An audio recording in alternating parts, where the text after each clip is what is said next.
Baiklah, Shalom, selamat hari Minggu semuanya. Terima kasih untuk semua jemaat yang sudah memaklumi situasi pada hari ini, di mana kita ibadah di jam yang spesial dalam pertemuan ibadah pada kesempatan ini.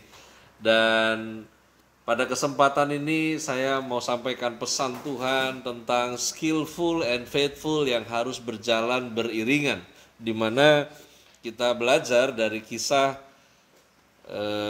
Yakub, yang mana Yakub adalah gambar personal yang juga mewakili umat Tuhan, di mana Anda dan saya sudah ditetapkan untuk mengalami berkat di mana tangan Tuhan ada atas orang percaya. Demikianlah setiap kita yang berada di dalam Kristus. Nah, namun untuk memudahkan Tuhan memakai seseorang untuk menjadi berkat sesuai bagaimana Tuhan memanggilnya, maka kemampuan itu juga mempengaruhi. Keahlian juga mempengaruhi. Nah, di mana Amsal pasalnya yang ke-10 ayat yang ke-24, ya saya buka terlebih dahulu.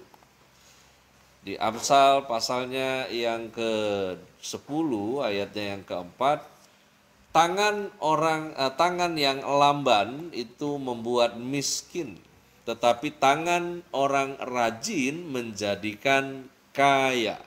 Saya highlight, tangan orang rajin menjadikan kaya. Kalau ada ayat yang mengatakan berkat Tuhanlah yang menjadikan kaya, saya pernah sebelumnya menjelaskan berkat Tuhan adalah restu Tuhan. Itu artinya kalau tangan orang rajin menjadikan kaya, artinya kerajinan itu direstui Tuhan. Amsal 12 ayat 24, tangan orang rajin memegang kekuasaan, tetapi kemalasan mengakibatkan kerja paksa. Di mana tangan orang rajin tidak hanya di blessing untuk menjadi kaya, namun juga di blessing untuk memegang kekuasaan. Ini adalah sebuah perpaduan yang sempurna karena kekuasaan tidak maksimal tanpa kekayaan, kekayaan juga tidak maksimal tanpa kekuasaan. Amsal 13 ayatnya yang keempat masih tentang rajin. Tangan orang rajin memegang kekuasaan, tetapi kemalasan mengakibatkan kerja paksa, di mana hati si pemalas itu sia-sia, sedangkan hati orang rajin itu diberi kelimpahan, yang mana rancangan orang rajin itu semata-mata mendatangkan kelimpahan.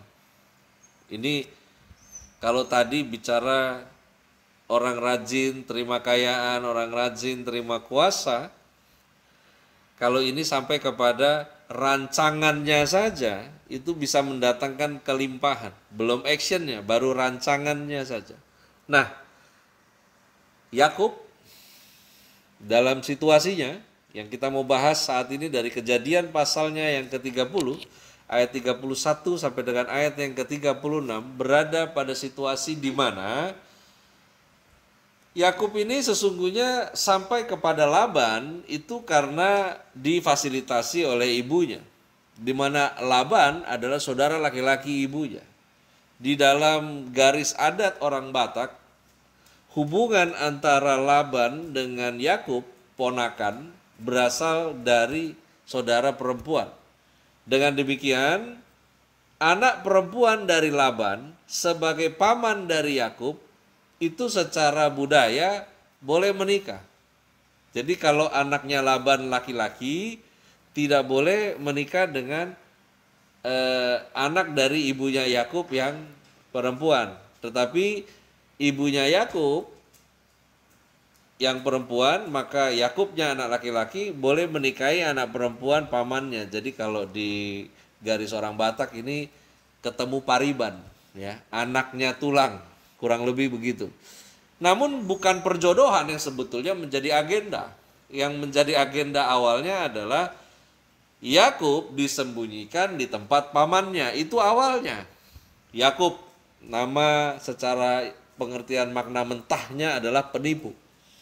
Tapi sekalipun namanya penipu, dan bersekongkol dengan ibunya untuk menipu ayahnya memberi restu.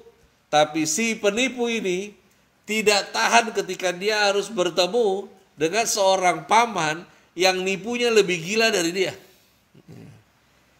Udah ini gak sanggup, sampai lebih parahnya lagi ini paman bukan sekedar jadi paman, kemudian hari akhirnya menjadi mertua. Kalau Yakub ini jagonya tipu, Laban ini buset deh, masternya tipu. Ya. Sampai-sampai membuat kapok Yakub. Di Kejadian 30 ayat 31 sampai 36, catatannya demikian. Kata Laban, apakah yang harus kuberikan kepadamu? Jawab Yakub, tidak usah kau berikan apa-apa kepadaku. Aku mau lagi mengembalakan kambing dombamu dan menjaganya, asal engkau mengizinkan hal ini kepadaku. Hari ini aku akan lewat dari tengah-tengah segala kambing dombamu dan akan mengasingkan dari situ setiap binatang yang berbintik-bintik dan berbelang-belang, segala domba yang hitam dan segala kambing yang berbelang-belang dan berbintik-bintik, itulah upahku. Dan kejujuranku akan terbukti di kemudian hari apabila engkau datang memeriksa upahku. Segala yang tidak berbintik-bintik atau berbelang-belang di antara kambing-kambing yang tidak hitam, di antara domba-domba, anggaplah itu tercuri olehku. Kemudian kata Laban, baik, jadilah seperti perkataanmu itu. Lalu diasingkannyalah pada hari itu kambing-kambing jantan yang bercoreng-coreng dan berbelang-belang dan segala kambing yang berbintik-bintik dan berbelang-belang, segala yang ada warna putih pada badannya, serta segala yang hitam di antara domba-domba, diserahkannyalah semua itu kepada anak-anaknya untuk dijaga. Kemudian Laban menentukan jarak 3 hari perjalanan jauhnya antara dia dan Yakub. Maka tetaplah Yakub mengembalakan kambing domba yang tinggal itu. Ketika Yusuf lahir, Yakub telah melunasi seluruh hutangnya kepada Laban. Kemudian Yakub meminta izin kepada Laban, mertua sekaligus pamannya itu, untuk membiarkan Yakub kembali pulang ke Kanaan. Ini yang saya bilang tadi kapok. Si penipu berurusan dengan mbahnya tipu, akhirnya kapok. Makanya dia berniat untuk kembali ke Kanaan. Namun sebelum Yakub itu meminta izin untuk pulang ke Kanaan, Laban itu seperti mendapat sebuah wangsit pencerahan, di mana pencerahan tersebut membuat dia harus mempertahankan Yakub untuk menjamin keberhasilan dan kekayaan. Jadi satu sisi mau memberi izin, tapi di sisi lain dia ketakutan karena dia menyadari bahwa bisnisnya sedemikian maju itu karena ada Yakub di dalamnya. Nah, sementara Yakub mengadakan kesepakatan bisnis terakhir dengan mertuanya tersebut, Laban terkejut ketika mendengar Yakub mengajukan penawaran yang tampak sangat menguntungkan dirinya. Kenapa demikian? Pada zaman itu, domba berwarna putih dan hitam polos sangat mahal harganya.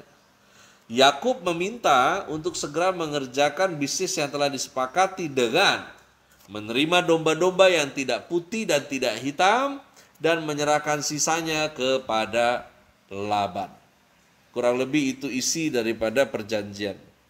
Sementara Yakub sedang mengerjakan bisnis tersebut, Laban itu mendahului pada hari itu juga dengan cara memindahkan ke tempat yang jauh semua domba dan kambing yang warnanya tidak biasa, supaya Yakub tidak mempunyai apa-apa untuk startup.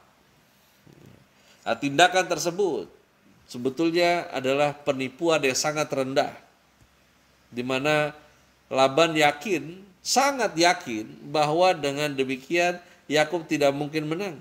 karena semua modal Yakub telah dibawa pergi sebelum bisnis tersebut dimulai. Jadi ketika pamannya tanya, oke, utang sudah lunas, kamu mau kembali ke Kanaan, nah sekarang kita buat perjanjian bisnis terakhir. Dan dalam perjanjian bisnis yang terakhir ini luar biasa. Karena kita bicaranya konteks pada masa itu. Jadi jangan anggap biasa tentang yang namanya kambing jantan berbintik, loreng-loreng dan lain sebagainya. Jangan anggap itu biasa, karena pada masa itu yang polos itu adalah yang paling mahal. Putih-putih doang. Coklat saja, nggak ada bintiknya, hitam-hitam saja. Ya. Nah pada masa itu, tipe seperti itu tipe yang paling mahal. Namun sekalipun tipe tersebut yang paling mahal, si polos-polos tadi, tetapi yang berbintik, yang loreng, yang bulunya berwarna bercak, itu lebih kuat secara fisik. Ya. Jadi secara harga, yang polos lebih mahal, secara fisik, yang loreng-loreng lebih kuat. Maka dari itu, sebagai seorang yang urutannya di bawah seorang paman, sebagai ponakan, dia ketika ditanya, kamu mau apa untuk aku berikan kepadamu? Ketika Laban bertanya demikian,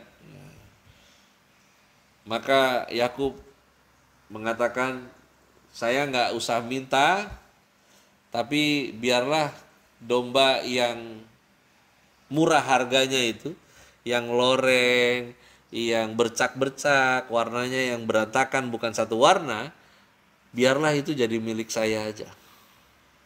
Nah, dengan demikian MOU dibuat untuk pengembangbiakan sekaligus terjadi penjualan. Ya.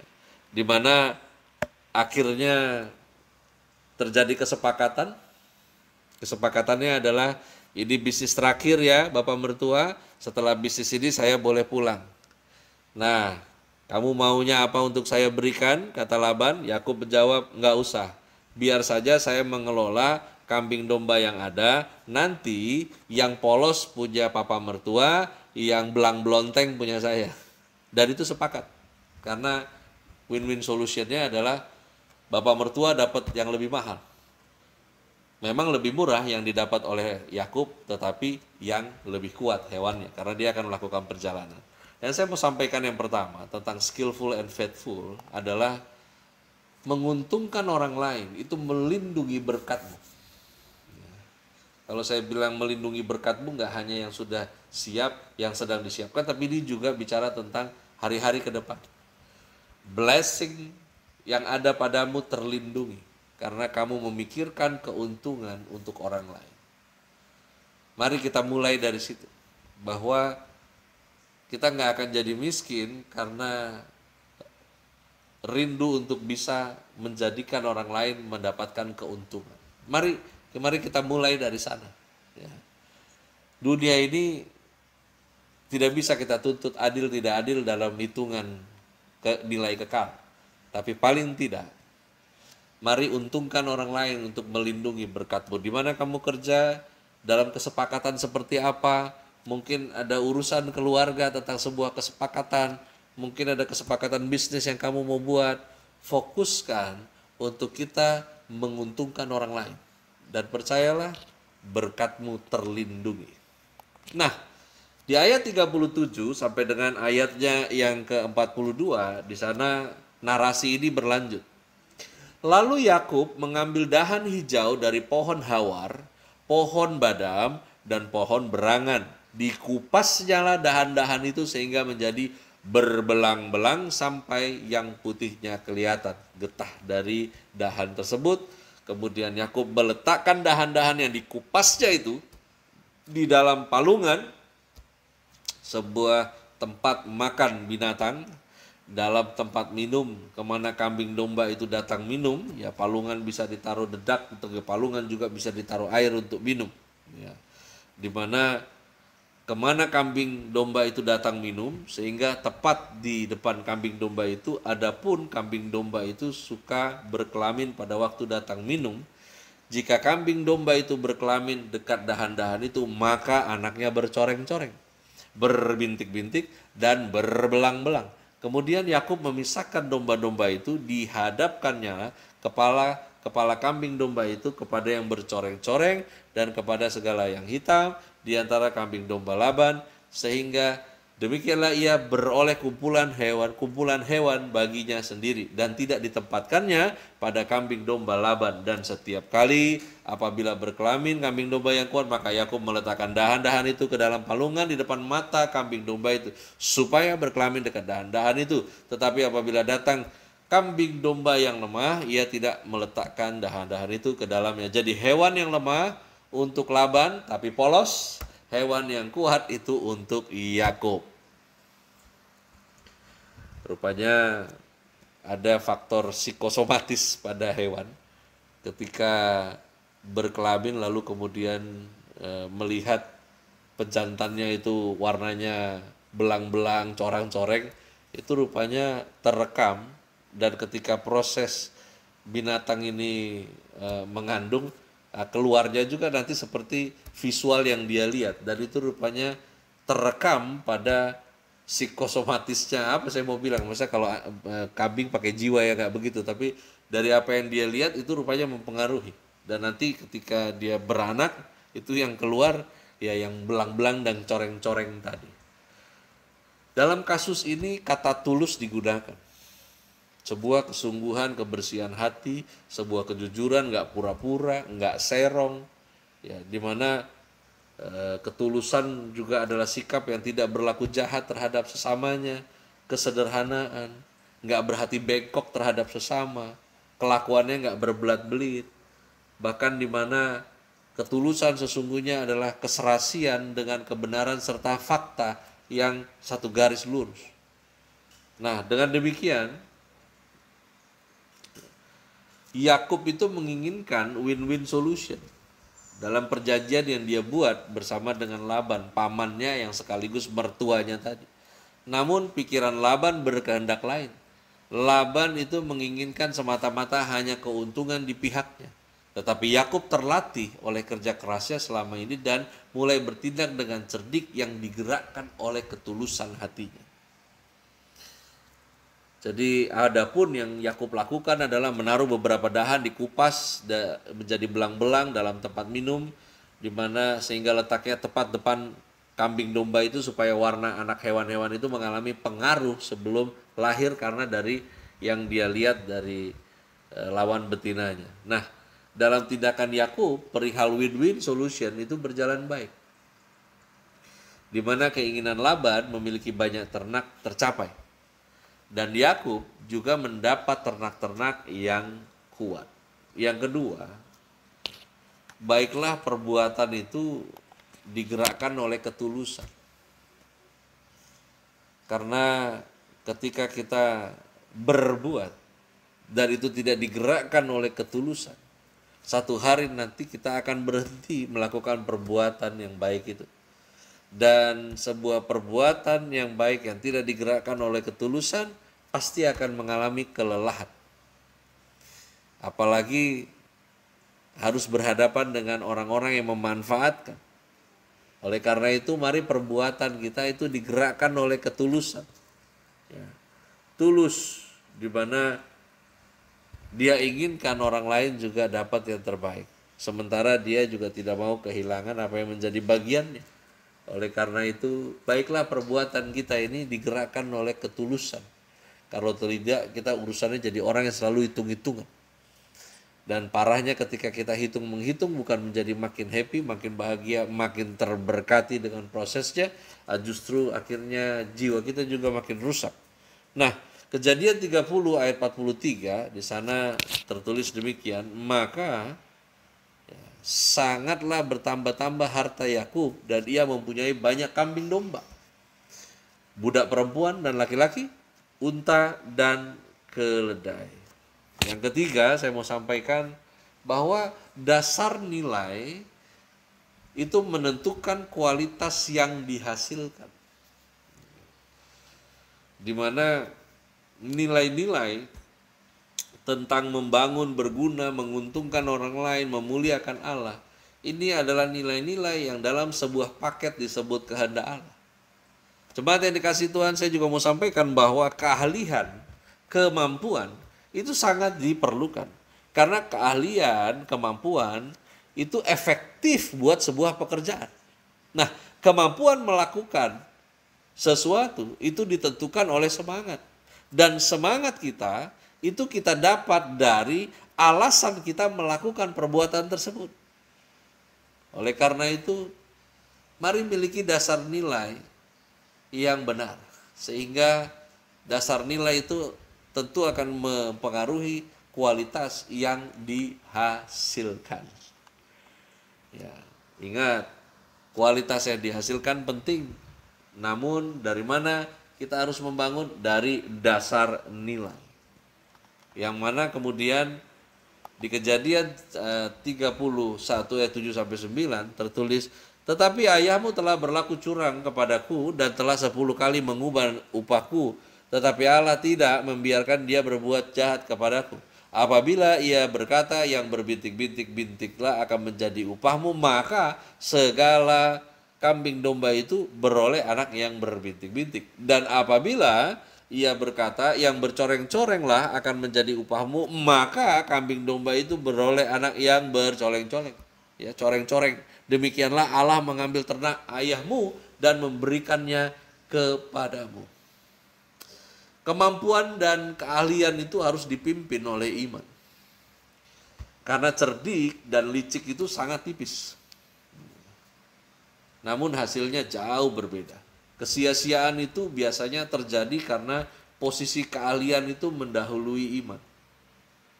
Kalau sudah iman dilewati oleh keahlian, ya bukan hanya kegagalan saja yang terjadi, tapi kesia-siaan. Akhirnya, baiklah iman itu memimpin kemampuanmu. Percaya deh.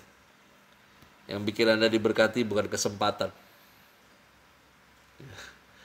Ya, membuat Anda mendapat yang orang lain gak dapat, itu blessing.